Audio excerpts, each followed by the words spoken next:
I remember every detail of the night before, what should have been the happiest day of my life.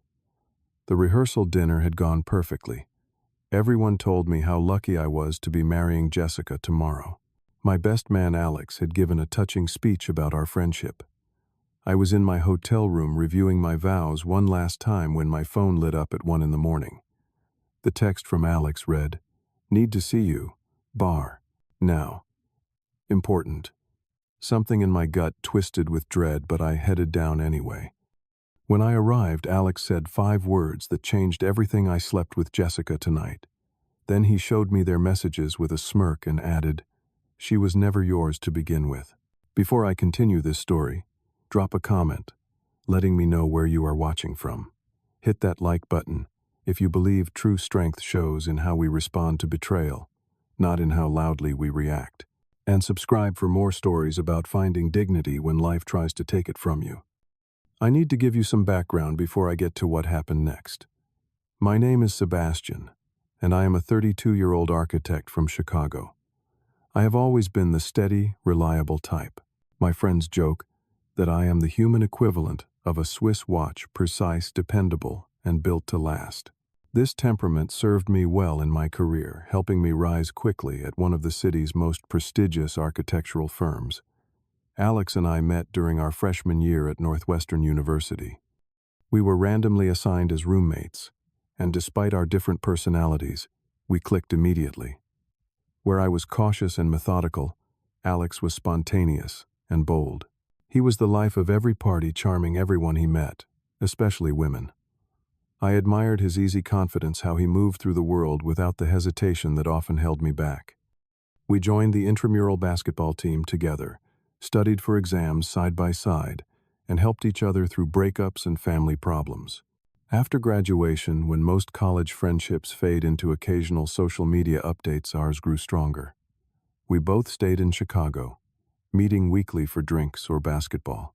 Alex was there when I got my first major design commission, and I supported him through 3 failed startups before his 4th began to gain traction. I met Jessica at an architecture exhibition where my firm was showcasing new designs. She was the event coordinator, effortlessly managing every detail, while still looking completely poised in her black cocktail dress. What struck me most was her intelligence. During our first conversation, she asked insightful questions about the sustainable elements in my building design, showing genuine interest rather than just professional courtesy. Our relationship progressed rapidly after that night. Jessica was everything I thought I wanted. Beautiful, smart, ambitious, but grounded. She challenged me intellectually while providing the emotional support I had never found in previous relationships. Within 6 months, we were practically living together, splitting time between my downtown loft and her north side apartment. Looking back, there were signs I should have noticed. The first time I introduced Jessica to Alex, something strange passed between them. A flash of recognition quickly masked a tension in their greeting that seemed odd for 2 strangers. I dismissed it as Alex being his usual charming self, and Jessica responding to his natural charisma. Then there were the text messages. Jessica would sometimes smile at her phone in a particular way, quickly turning it face down when I entered the room. If I asked who it was, the answer was always just work or my sister. Once I glimpsed Alex's name on her screen, but when I casually mentioned it, she explained they were coordinating a surprise for my birthday.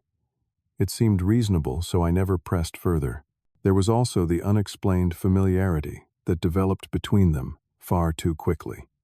Inside jokes, I was not part of references to conversations I had never been present for.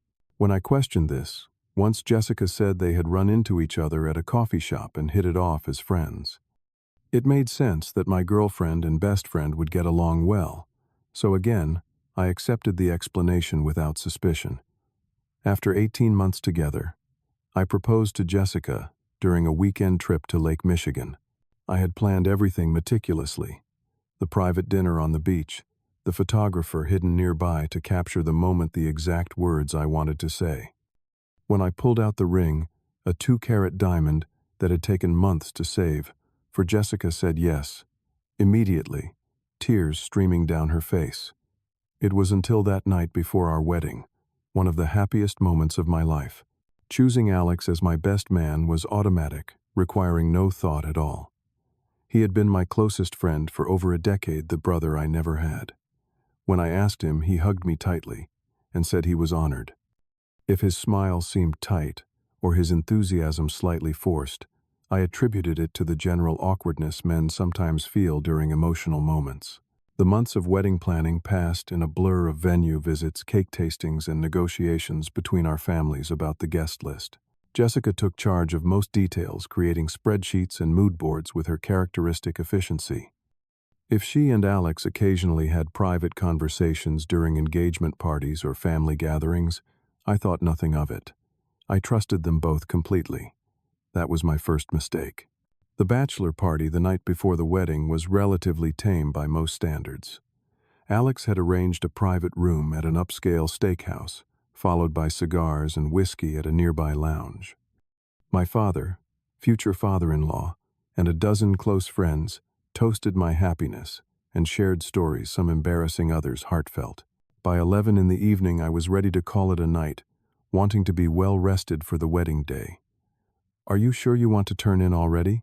Alex asked as I put on my jacket. "The night is still young. We could hit one more spot." "I think I have had enough," I replied. "Besides, I want to review my vows one more time before tomorrow." Alex nodded, clapping me on the shoulder. "Always the responsible one. That is why Jessica loves you, I guess." Something in his tone struck me as odd, but I brushed it off as the whiskey talking.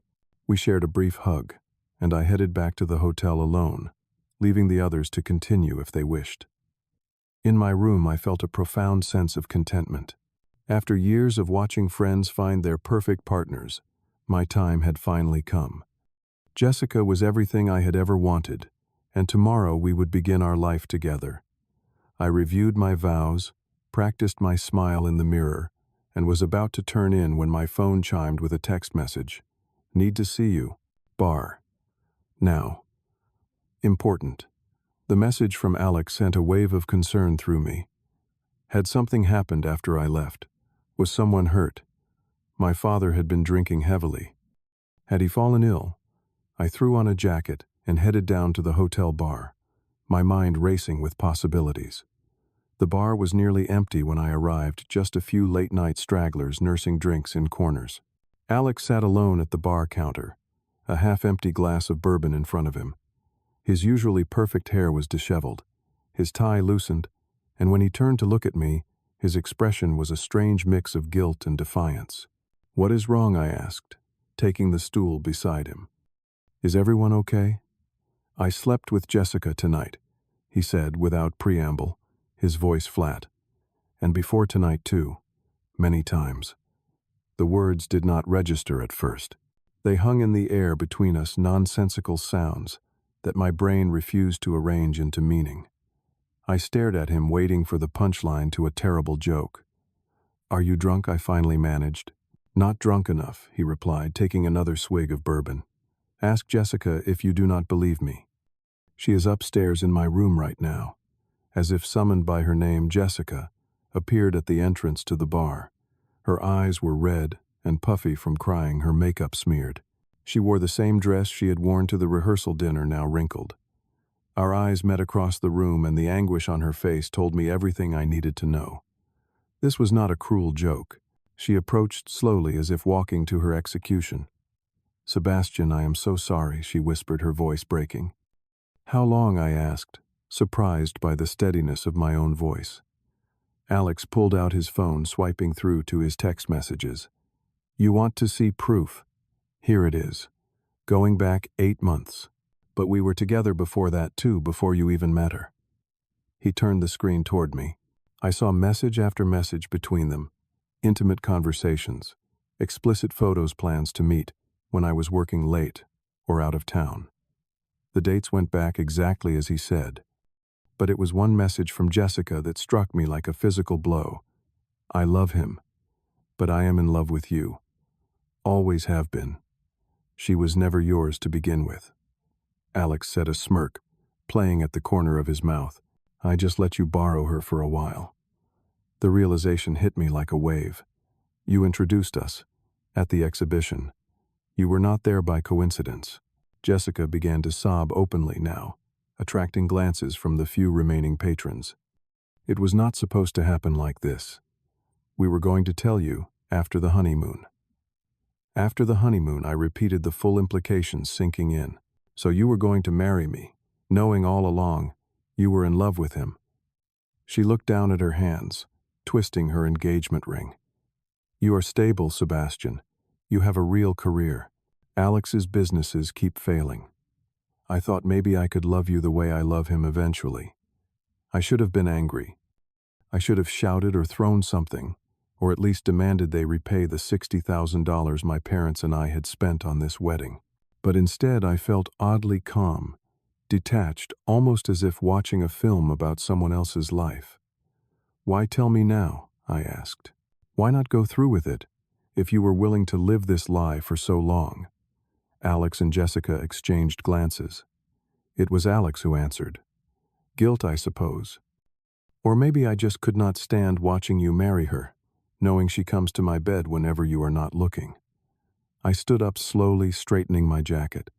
Thank you for your honesty, belated as it is.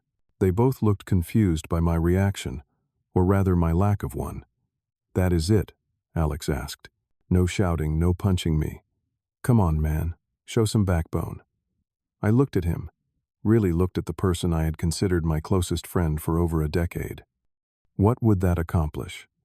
Would it change anything? I turned to leave, but Jessica grabbed my arm. Sebastian, please. I do care about you. We can talk about this. I gently removed her hand. There is nothing to talk about. The wedding is off. Please be out of the hotel by morning. I will handle everything else. With that, I walked away, leaving them standing in the bar, bewildered by my composure. They had expected drama, tears perhaps, violence. My calm acceptance of their betrayal had somehow robbed them of the explosive finale they had anticipated. It was only the beginning of how I would take back control of this situation. Back in my room, sleep was impossible. My mind raced, replaying every moment of my relationship with Jessica, reinterpreting every interaction between her and Alex through this new lens of betrayal. Yet despite the turmoil in my thoughts, I remained eerily calm. This clarity of mind allowed me to begin forming a plan. At 3 a.m, I called my closest friend after Alex, a corporate attorney named Travis. Despite the hour, he answered on the third ring. Sebastian. Is everything okay?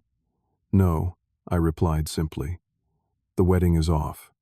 Alex and Jessica have been having an affair, apparently for longer than she and I have been together.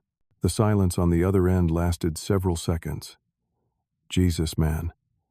I am so sorry. Do you want me to come over?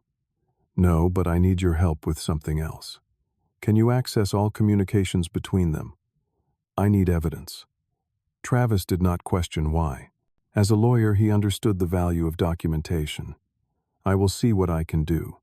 Anything specific you are looking for? Financial transactions particularly. Jessica mentioned something about Alex's businesses failing. I want to know if my money or her family's has been involved. My next call was to my sister Sophie, who had always been suspicious of Jessica. After explaining the situation, I asked her to reach out to Jessica's parents.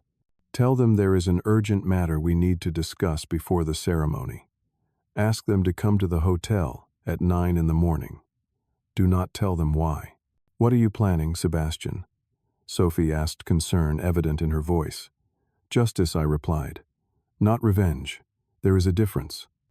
I spent the rest of the night compiling information.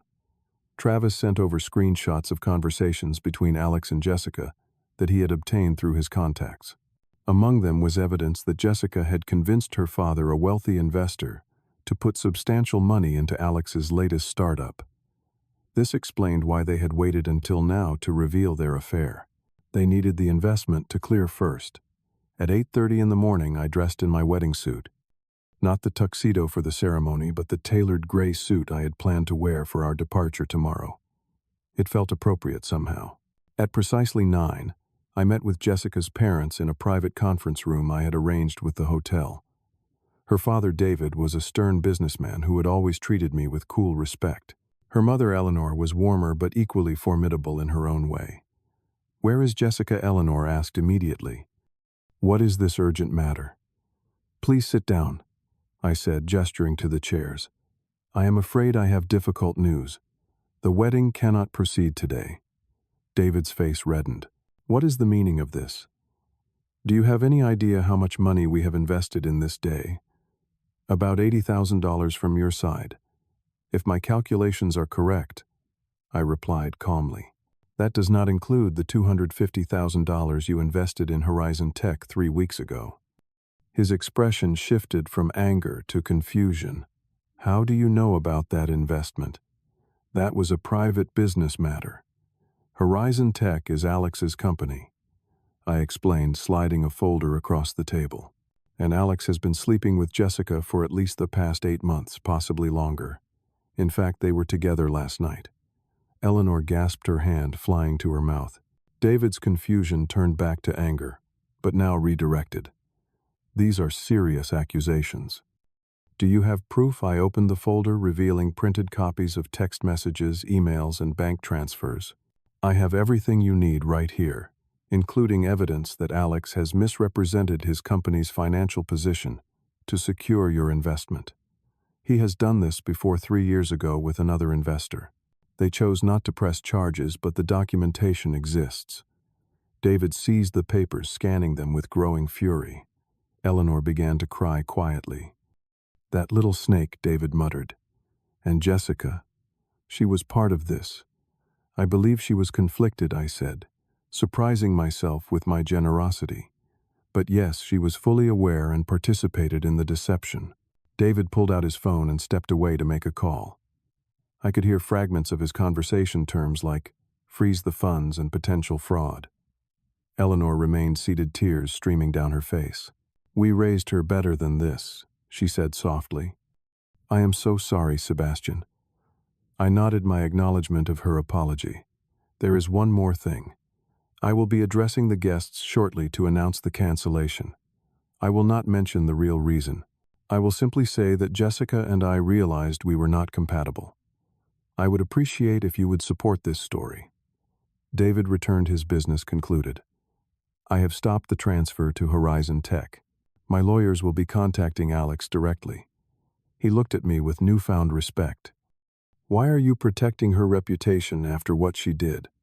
"I am not protecting her," I replied. "I am protecting myself from unnecessary drama, and I am protecting your family name out of respect for you both. You did nothing wrong." David nodded slowly. "What do you need from us today?" "Nothing. I have paid all the vendors in full. The reception will proceed as a celebration, just without a wedding beforehand. You are welcome to stay, or leave as you prefer. I simply ask that you give me 30 minutes to address the guests first." As they left, David paused at the door. "You would have made a fine son-in-law, Sebastian. Far better than she deserved." At 11 o'clock, the time when the ceremony should have begun, I stood before 200 guests in the hotel ballroom. Many looked confused by my solo appearance and the absence of any wedding setup. "Thank you all for coming today," I began. "I regret to inform you that there will be no wedding. Jessica and I have come to the difficult decision that we are not right for each other. This decision was made with great care and mutual respect." A murmur ran through the crowd. I continued, "However, since everything is paid for, I invite you all to stay and enjoy the excellent food, music, and company. There is no reason to waste a good party." I noticed Alex and Jessica were absent. According to the hotel staff, they had checked out hurriedly, an hour earlier, after Alex received a call that had left him visibly shaken. I later learned that not only had David frozen the investment, but he had also called several other investors to warn them about potential irregularities in Alex's business practices. By noon, Alex's company was effectively finished before it had truly begun. I stayed at the reception long enough to speak with close family and friends, accepting their condolences with grace. I paid the final bills, tipped the staff generously, and then quietly slipped away. In the span of 12 hours, I had lost my fiancée, my best friend, and what I thought was my future. But I had kept my dignity and delivered a consequence that neither of them had anticipated: complete professional ruin. 1 week after the wedding that never was, Alex appeared at my office unannounced. Security called up to ask if they should turn him away. Curiosity got the better of me, and I agreed to see him for 5 minutes. He looked terrible. His usually impeccable appearance was disheveled with dark circles under his eyes and a day's worth of stubble on his face. As soon as my office door closed behind him, he launched into an accusation. "You ruined me," he snarled. "My company is finished. Investors are pulling out left and right. Jessica has disappeared. Her father is threatening legal action. All because you could not take being second best like a man." I remained seated, regarding him calmly. "I did not do anything to you, Alex. I simply revealed the truth to people who deserve to know it. Everything that has happened since is the natural consequence of your own actions. Do not give me that self-righteous garbage," he spat. "You deliberately set out to destroy me." "No," I corrected him.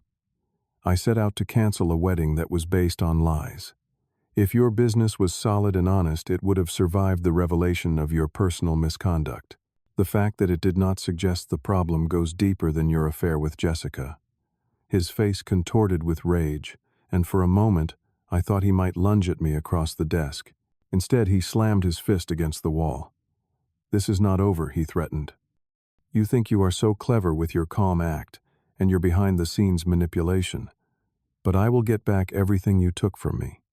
As he moved toward me, my office door opened. 2 security guards stepped in, alerted by the noise. They escorted Alex out, his threats echoing down the hallway. That evening, I received an email from Jessica. Unlike Alex, her approach was contrite. "Sebastian, I cannot begin to express how sorry I am for the pain I have caused you. You deserved so much better. I was confused and made terrible choices that hurt someone who only showed me love and respect.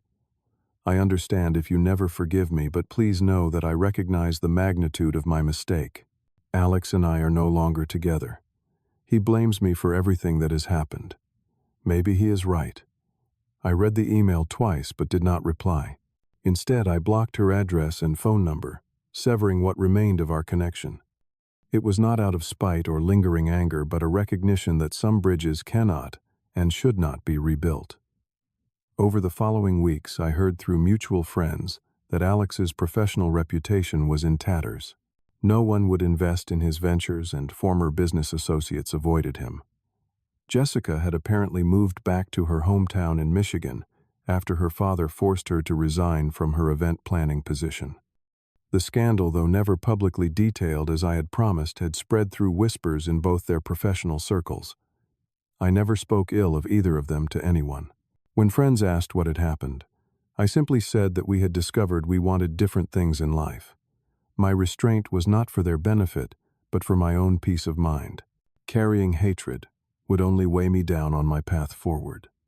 6 months after the wedding that never happened, I joined a volunteer program building homes in rural Mexico. The physical labor and distance from Chicago provided the reset I needed. Working alongside locals and other volunteers, focusing on creating something positive rather than dwelling on past betrayals, was profoundly healing. During this trip, I met Lucia, an architect from Spain who shared my passion for sustainable design. Our friendship developed naturally, without pressure or expectation. For the first time since Jessica, I found myself enjoying female company without analyzing every interaction for hidden meanings or agendas. When the program ended, we exchanged contact information and promised to stay in touch professionally. Back in Chicago, I threw myself into my work with renewed energy. The focus and discipline I had maintained throughout the wedding disaster impressed my firm's partners, and I was assigned to lead a major downtown development project. The irony was not lost on me that my professional success was partially born from personal tragedy. I also began attending a support group for people who had experienced significant betrayals. Initially reluctant, I found unexpected comfort in sharing my story with others who truly understood. The group taught me that my calm reaction to the betrayal was not emotional detachment, as Alex had suggested, but a sign of emotional maturity and self-preservation. The myth is that love should make us lose control, our group facilitator once said. The truth is that real strength often looks like maintaining your dignity when you have every reason to lose it. These words resonated deeply with me. My refusal to create a scene, to lash out in hurt and anger, had not been weakness, but wisdom. By choosing calm over chaos, I had given myself the space to respond, rather than merely react. Gradually, the sharp pain of betrayal dulled to an occasional ache. I stopped checking Jessica's social media accounts. I donated the gifts we had received to charity. I even began dating again, cautiously, but optimistically. 1 year after that fateful night, I traveled to Boston for an architectural conference. In a coffee shop near my hotel, I spotted a familiar figure hunched over a laptop. Alex looked older, thinner, his once confident posture now curved inward protectively. He noticed me at the same moment, his expression cycling rapidly through surprise, resentment, and something that looked almost like shame. For a long moment, we simply stared at each other across the crowded space. Then, to my own surprise, I walked to the counter, paid for his coffee along with mine, and approached his table. "Hello, Alex?" I said, placing the receipt beside his cup. He looked at the receipt, then back at me suspiciously. "What is this? Some kind of power move?" "No," I replied. "Just coffee." I turned to leave, but his voice stopped me. "Why are you not still angry? You should hate me." I considered his question carefully. "I forgive you," I said finally. "Not because you deserve it, but because I do not want to carry that weight anymore." His face hardened. "I do not need your forgiveness." "Maybe not," I acknowledged, "but I needed to give it." As I walked away, I realized the truth in my words. The forgiveness was for my benefit, not his. By releasing the anger I had carried, I freed myself from the last chains binding me to that night and all that followed. Sometimes the most powerful response to betrayal is not revenge, but recovery. The best retribution is not what you do to others, but what you refuse to let them do to you. And often those who betray you end up creating their own consequences more effective than anything you could design. Have you ever discovered that choosing not to react was actually your strongest reaction? Has silence ever spoken louder than any words you could have said? Share your story in the comments below. If this resonated with you, please hit that like button and subscribe to hear more stories about finding strength in unexpected places. And if you know someone who might need to hear this message of dignity in the face of betrayal, share this video with them. Thank you for listening. And remember that your response to betrayal says more about your character than the betrayal says about you.